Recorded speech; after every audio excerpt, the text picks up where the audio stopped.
Messieurs, dames, bien le bonjour. Vous avez vu, je commence calmement parce que je sais que c'est le genre de vidéo où je vais me vénère. Je vais me vénère dans cette vidéo, c'est à peu près sûr. Parce que je vais parler du genre de sujet qui m'agace, donc ça va être le feu d'artifice.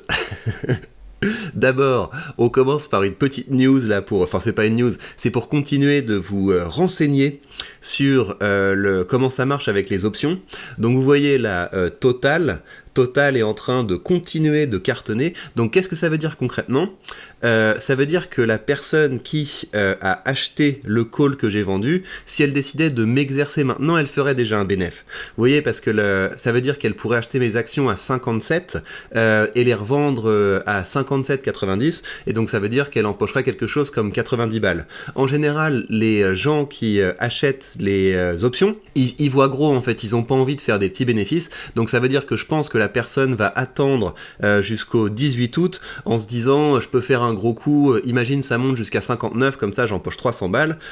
Pour moi en fait ça change rien parce que j'ai déjà empoché la prime et que si je vends mes actions totales à 57, bah, j'aurais fait un bon bénéfice, mais comme vous le voyez j'ai un coup d'opportunité et donc c'est les gens qui se demandent oui mais est-ce que c'est vraiment intéressant d'acheter des options ?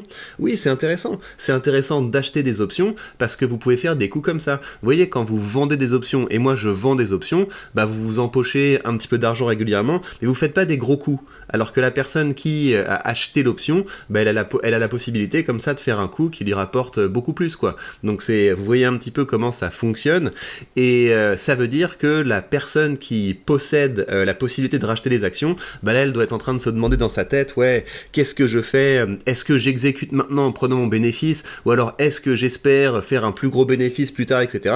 Et donc la personne prend le risque que l'action totale redescende. Donc on va voir ce que ça va donner, mais en tout cas ça va être marrant. Donc comme je vous le disais, moi ce que je vais faire, c'est que les 500, les 5700 balles que je recevrai en cash sur mon compte, si la personne décide effectivement d'acheter mes actions, je les réinvestirai probablement dans ST Microelectronics, mais on verra, mais je garderai comme ça une poche du portefeuille pour faire des options, et donc pour augmenter le revenu en options. Vous voyez, il est ici, le revenu en option, le premier mois ça m'a rapporté 109 balles, là on est à 33 balles, parce que là vous voyez j'ai qu'une seule ligne sur laquelle je vais faire des options sur ce portefeuille, mais je fais des options également sur le portefeuille alpha, et le portefeuille alpha c'est le portefeuille auquel vous avez accès, que vous pouvez voir quand vous rejoignez la page Patreon, et c'est donc un portefeuille que je finance grâce aux revenus d'une micro-entreprise que j'ai créée, et donc vous savez que vous avez tout ça sur la page Patreon.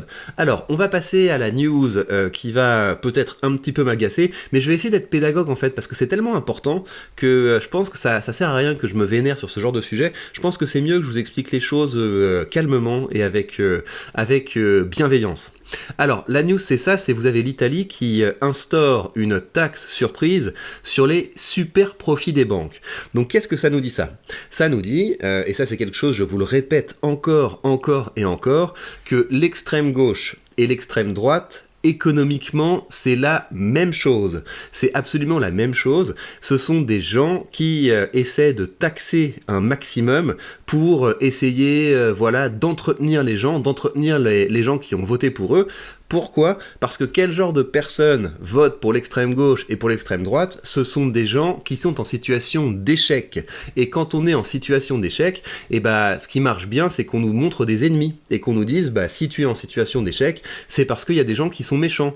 Et donc, en gros, la tête de turc de l'extrême droite, c'est l'étranger, la tête de turc de l'extrême gauche, c'est le riche, mais les deux, l'extrême droite et l'extrême gauche, se rejoignent contre les super riches. Voilà, là c'est sûr, au moins, les super riches sont très méchants. De toute façon, c'est du capitalisme mondialisé qui n'est pas enraciné, etc. Ouh là là, qu'est-ce que c'est méchant tout ça ? Qu'est-ce que ça veut dire comme mentalité d'instaurer une taxe sur les super profits ? Ça veut dire que ces gens-là ne sont pas du tout stratèges. Ils voient qu'il y a un secteur qui cartonne, il y a un secteur qui marche, et au lieu de se dire, tiens, il y a peut-être des choses à réfléchir sur comment est-ce que je pourrais moi aussi prendre de bonnes décisions pour rejoindre ce cycle, par exemple, je sais pas, en achetant des actions des des entreprises qui font des super profits.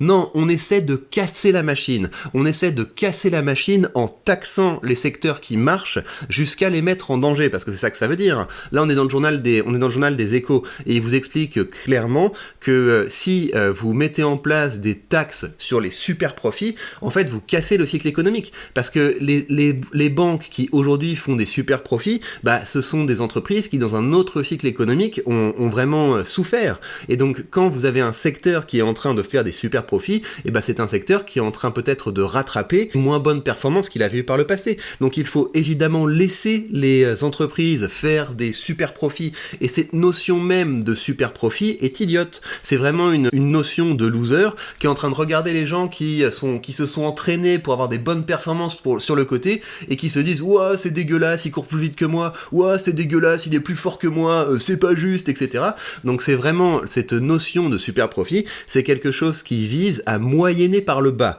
Ça vise à moyenner par le bas, et c'est normal, parce que quand vous avez une mentalité d'extrême droite ou d'extrême gauche, vous avez une mentalité d'assister. C'est « je n'ai pas réussi, et si je n'ai pas réussi, ce n'est pas de ma faute, c'est la faute des méchants. » Donc vraiment, ce genre de nouvelles m'agace, et le pire, c'est que, en fait, une fois que vous avez sombré dans l'extrême droite ou dans l'extrême gauche, et ben, vous pouvez y rester très longtemps. Vous pouvez y rester très longtemps, et donc ce qui va se passer en Italie, c'est que, évidemment, l'Italie va continuer à se casser la figure, parce que là, s'ils ont instauré la taxe sur les super profits, c'est parce que le PIB italien rame beaucoup par rapport aux autres pays européens, et donc en essayant de boucler le budget, ils vont vouloir taxer encore plus ceux qui marchent, et donc si vous taxez plus ceux qui marchent, vous détruisez ceux qui marchent.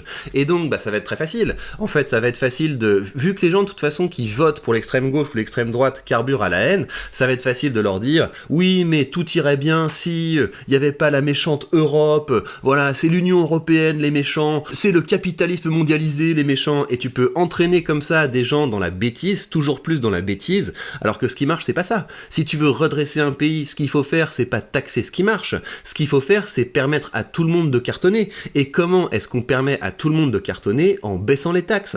Voilà, si vous décidez de mettre des mesures du type, à partir de maintenant, toute personne qui se lance, toute personne qui crée son activité ne paye pas d'impôts pendant 10 ans, voilà, vous imaginez un truc comme ça, on ne paye pas d'impôts pendant 10 ans si on lance une activité, ce serait cool. Imaginez le nombre de micro-entreprises qui se créeraient si on disait aux gens, vous ne payez pas d'impôts pendant 10 ans. Et comment on finance ce genre de mesures?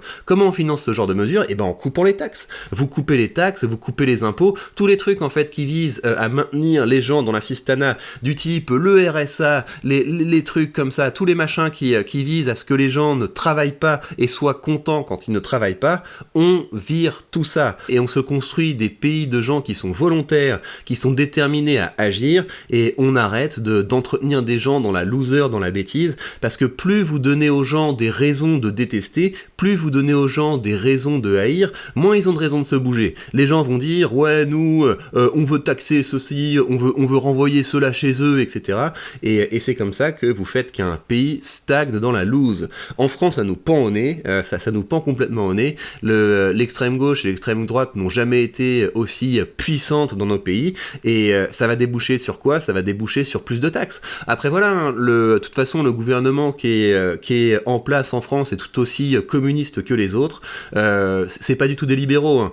Croire que Macron est un libéral, il faut être flingué dans sa tête. Macron, c'est un genre de socialiste, et les impôts ont pas baissé sous Macron. Si Macron était libéral, les impôts auraient baissé. Mais non, rien du tout. C'est que des trucs du type, voilà, on va mettre de l'argent public ici, si ça brûle là, on va mettre un peu d'argent public, on va essayer de caresser tout le monde dans le sens du poil, et ça marche même pas. Ça marche même pas, parce que plus tu mets de l'argent sur les problèmes sociaux, plus tu crées de problèmes sociaux. Donc voilà, c'est vraiment le genre de sujet qui m'agace, mais c'est pour ça que je fais ce genre de vidéo, c'est parce que j'ai envie qu'un maximum de gens sortent de cette mentalité d'assister. Personne d'autre que vous ne peut vous aider à être plus riche. Arrêtez d'écouter les vendeurs de rêves. Et si vous voulez approfondir un petit peu ce constat, je vous conseille de vous engager dans la lecture de ce bouquin. C'est un bouquin qu'on va lire avec Xavier dans le podcast Chercheurs de valeur. C'est une enquête qui permet de comprendre comment c'est possible, bon sang, qu'en France, on paye les impôts les plus élevés au monde, et pourtant, on a un service public moisi, on a une administration administration moisie, on a un pays qui sombre de plus en plus dans la pauvreté et la violence, mais les gars, c'est ça le communisme, c'est pas autre chose que ça le communisme. Le communisme, c'est on fait payer toujours plus les gens qui réussissent, du coup il y a de moins en moins d'intérêt à réussir, du coup il y a de plus en plus de losers, du coup il y a besoin de mettre de plus en plus d'argent public pour essayer de sauver la face. On a besoin d'un choc de libéralisme et on a surtout besoin que les gens arrêtent de se prendre le chou du type « Oh regarde, un burkini, c'est le truc le plus important du monde, vas-y regarde dans la direction du burkini, oh regarde, un fait divers, regarde par ici, oh regarde, il y a un méchant patron là, regarde dans cette direction ». Voilà, les gens se font complètement embarquer, ils suivent le chiffon rouge comme ça, alors que la seule question qui devrait préoccuper un citoyen qui paye des impôts, c'est qu'est-ce qu'on fait de mon argent, bon sang. Enfin quand même, on travaille pour gagner de l'argent, c'est ce qu'on fait, on est des gens bien, voilà, on est en train de bosser, on est en train de travailler, on est en train de créer, on est en train de faire des choses pour que ça marche, etc. Et comme ça, il y a quelqu'un qui vient et qui nous dit « tu me passes 25% de ton argent, tu me passes 30% de ton argent, tu me passes 40% de ton argent, et tu vas payer des taxes là-dessus. » Et nous on devrait dire « ok, c'est normal, prenez mon argent, tout va bien. » Et on n'a même pas le droit de demander où ça va. On se pose même pas la question. Ah ouais, c'est cool, j'ai l'école gratuite. Ah ouais, c'est cool, c'est l'hôpital gratuit. Mais c'est pas du tout gratuit. Ça coûte extrêmement cher. À partir du moment où la richesse produite dans un pays est taxée à 50%, vous pensez vraiment que c'est bon marché, tous ces services? Donc non, moi je pense qu'il faudrait qu'on soit beaucoup plus regardant sur où va l'argent. Et surtout, il faudrait qu'on se demande, est-ce que j'ai vraiment envie de payer pour ça? Est-ce que j'ai vraiment envie de payer pour des services que j'ai peut-être pas demandé? Est-ce que j'ai vraiment envie qu'on me prenne mon argent pour ça? Est-ce que j'ai pas envie de pouvoir choisir, voilà, si j'ai envie d'aller chez le médecin, je vais payer avec mon argent. Si j'ai envie de prendre un cours ou une formation dans tel domaine, je vais le payer avec mon argent. Voilà, j'ai pas besoin qu'on me refile tout le pack de services publics, je choisis. Pareil pour la retraite. On a le droit de se dire, non, moi, votre truc là de retraite par répartition, en fait, j'en veux pas.